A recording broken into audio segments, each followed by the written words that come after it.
Is that a bird wearing a tiny hat? Welcome to MsMojo. If you thought you loved what's happening on screen in Kpop Demon Hunters, just wait until you hear about the people and influences that helped make it so amazing. Today we're looking behind the scenes at some of the factors that turned this Netflix streaming release into one of 2025's best movies. A slight spoiler warning is in effect. Are you whispering? Your secret's safe with me.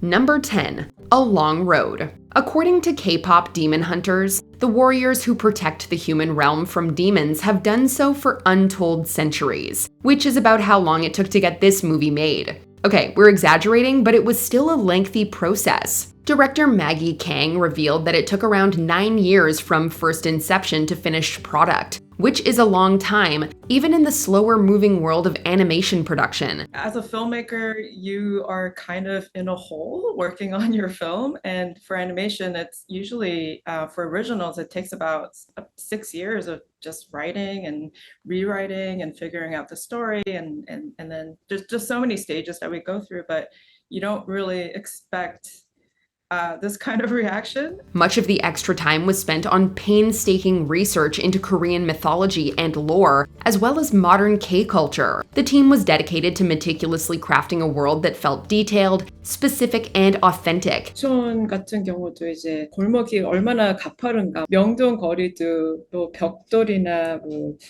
길에 돌이 어떻게 생겼나, 그런 디테일 같은 거는 그 로케이션에 직접 가서 이제 그 필링이 있잖아요. 그거를 이제 느껴서 이제 표현을 하는 게 더 중요하다, 그렇게 생각을 해서. You can definitely see the positive results reflected on screen. It just goes to show how important it is to give creatives enough time to fully develop their work. I think grounding the lore in something that exists in our culture and has existed in our culture for hundreds and hundreds of years really let us just show more aspects of our culture.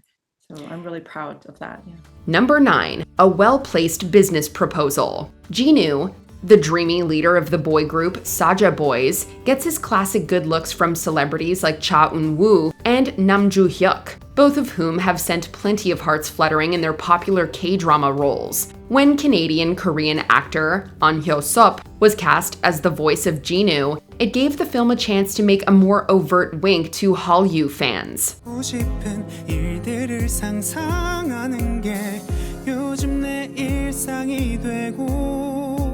Not only does Jinu's first meeting with Rumi poke fun at one of the genre's tropes, but the song playing as he lets her tumble to the ground is none other than Melomance's Love Maybe. The song was the award-winning OST to On's own wildly successful K-drama, Business Proposal.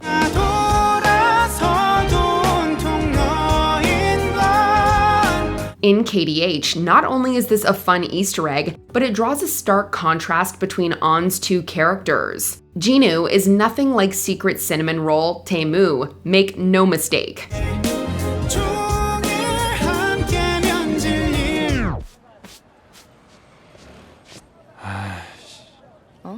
Watch yourself. Number 8. K-pop DNA. The world will know you as pop stars, but you will be much more than that.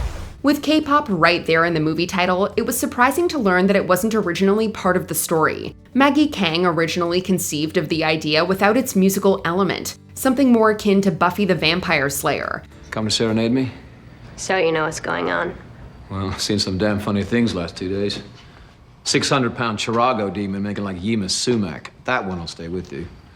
I remain immune, happy to say. Once they realized that K-pop was the missing ingredient in the sauce, Kang and her team looked to some of the biggest names in the game to craft the two battling groups at the heart of the action. For the fearless trio, Huntrix, the confident swagger of girl crush ensembles like ITZY and Blackpink, as well as the bright visuals of Twice, were all sources of inspiration on the group's look and sound. Saja Boys were drawn from an even wider array of sources, including Monsta X, ATEEZ, Big Bang, Stray Kids, and of course BTS.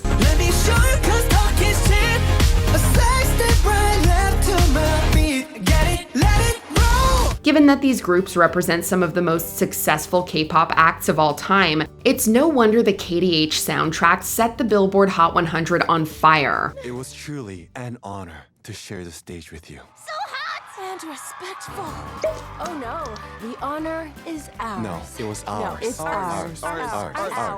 ours. Number 7. Arden Cho's casting switch-up. My voice, it's in trouble. Wait, in trouble? Then why did you push up the Golden release?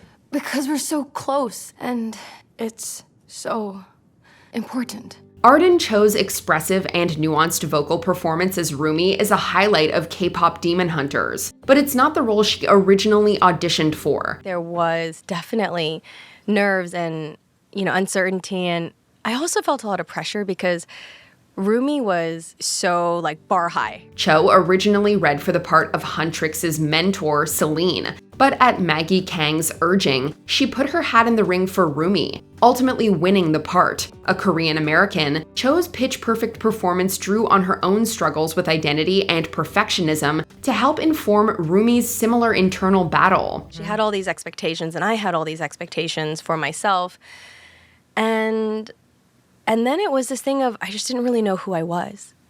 And I was exhausted of trying to be perfect.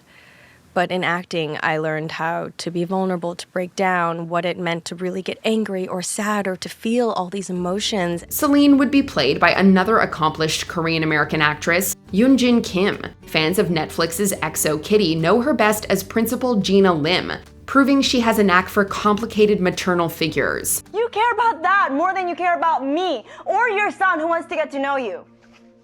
It's more complicated than that. And it's in the past. It's not in the past.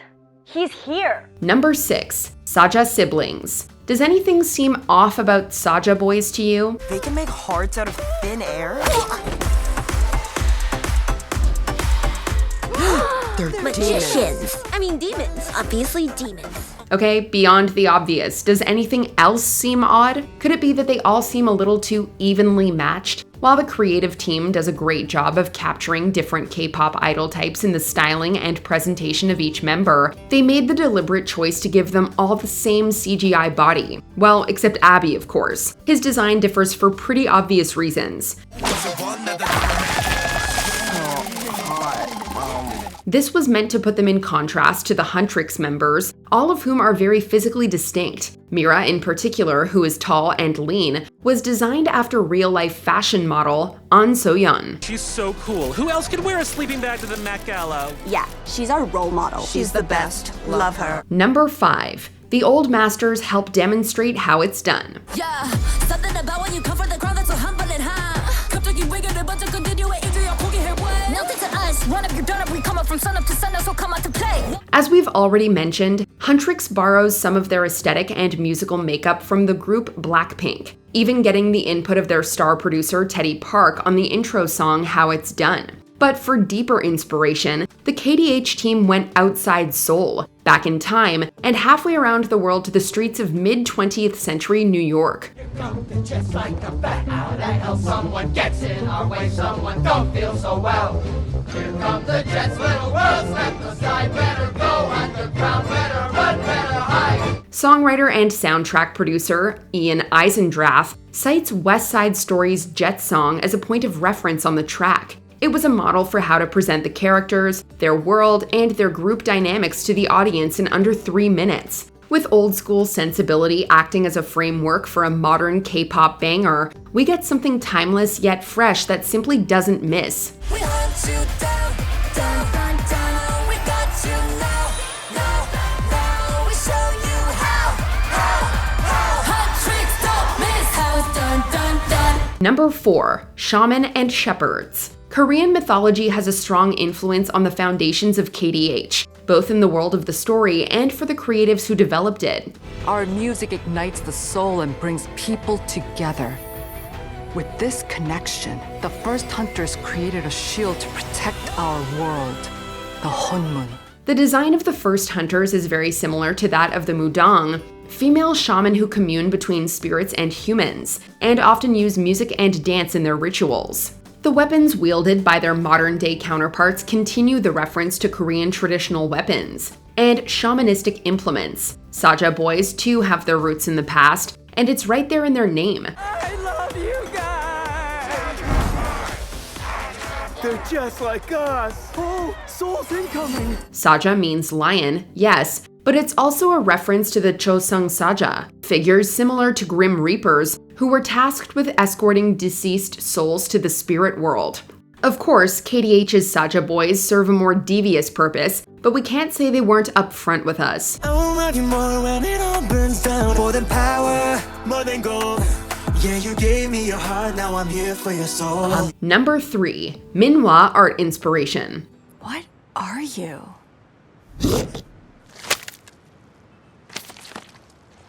Hello, friend. KDH fans may not know of this traditional Korean folk art form, but they would definitely recognize one of Minhwa's most popular subgenres, the frequent depictions of a foolish tiger and distinguished magpie. As it turns out, the lovable duo dubbed Derpy and Sussy are a lot more than just your typical toyetic animal sidekicks. Customarily, their images were used to critique Joseon-era social hierarchy, with the tiger meant to represent the foibles of people in power, while the magpie is the dignity of the common man. Okay, so I've been meaning to ask, why does the bird wear a tiny hat? I made it for the tiger, but the bird keeps taking it. Sussy's behavior gains a whole new dimension with this added background. Since the hat, called a gat, symbolized status and authority, the fact that it is stolen and worn by the magpie becomes a clever bit of foreshadowing about how the fans will help defeat Demon King Gima in the end.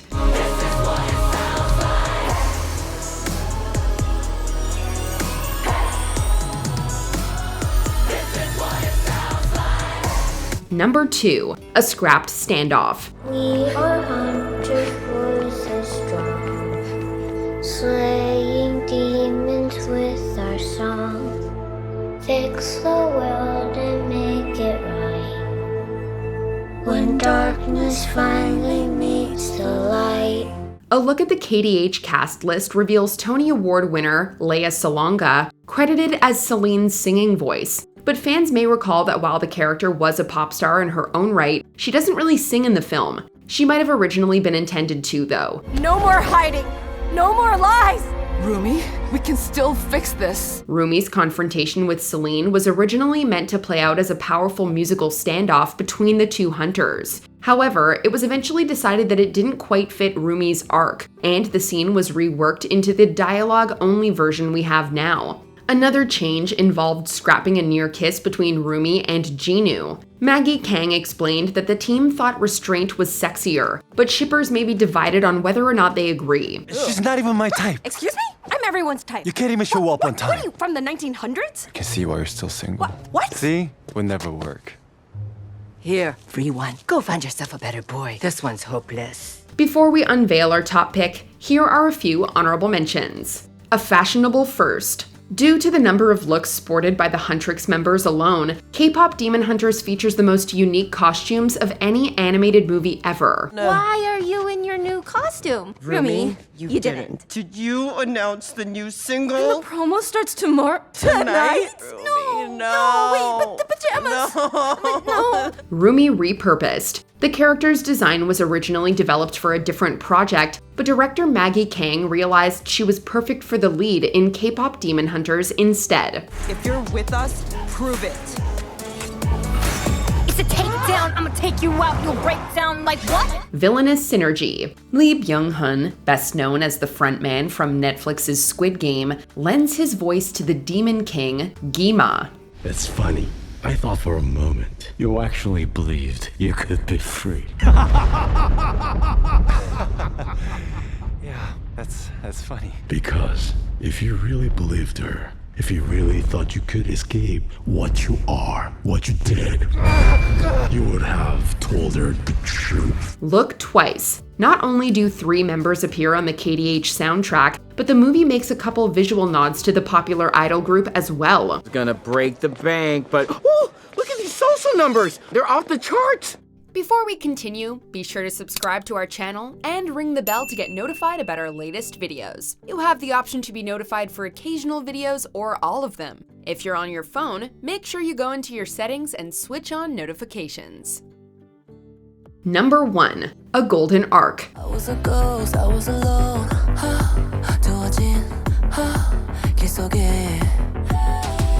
Here's a story worthy of its own movie. The singer, songwriter, and producer who also provides Rumi's incredible singing voice once aspired to be an idol in her own right. For 10 years, EJAE was a trainee under SM Entertainment, but was never selected to debut. SM and I think we had different visions, and I got dropped, and I was incredibly depressed.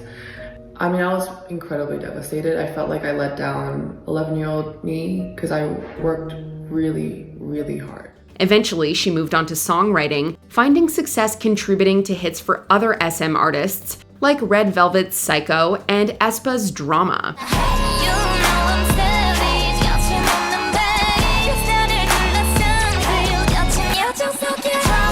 Kpop Demon Hunters has been EJAE's moment as much as anyone's. Not only did she write on most of the Huntrix songs for the mega hit soundtrack, but she's been able to show off her astonishing vocal prowess performing them in the movie, leaving no doubt about her talent.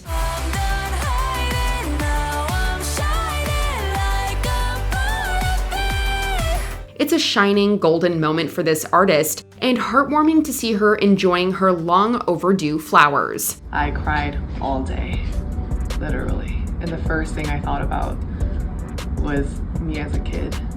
And, I'm just so happy. Little 11-year-old EJAE's dream come true. What's your favorite overlooked detail in Kpop Demon Hunters? Share it down in the comments so we can all nerd out together. I just want to talk. Talk? About your patterns?